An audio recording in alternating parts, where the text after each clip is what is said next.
রাওয়ালপিন্ডিতে বাংলাদেশ পাকিস্তান দ্বিতীয় টেস্টে 5 উইকেট তুলে নিয়েছেন মেহেদী হাসান মিরাজ। তার ঘূর্ণিতে নিজেদের প্রথম ইনিংসে 274 রানে গুটিয়ে গিয়েছে পাকিস্তান। 61 রানে 5 উইকেট নিয়ে রাওয়ালপিন্ডি স্টেডিয়ামে অনার্স বোর্ডের নাম উঠিয়েছে মেহেদী হাসান মিরাজ।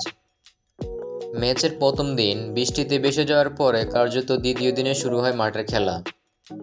টস জিতে বোলিংয়ের সিদ্ধান্ত নেওয়া বাংলাদেশকে প্রথম সাফল্য এনে দেন তাসকিন আহমেদ। আবদুল্লাহ শফিককে বোল্ড আউট করে ফেরান এই পেসার।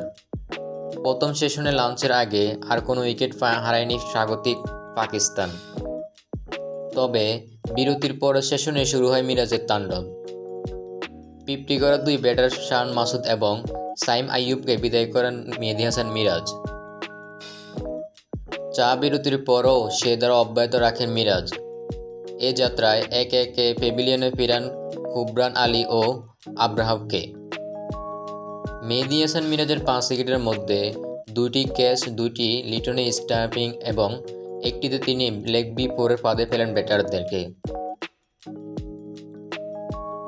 এরকম নতুন নতুন ভিডিও পেতে আমাদের সঙ্গে থাকুন। ধন্যবাদ।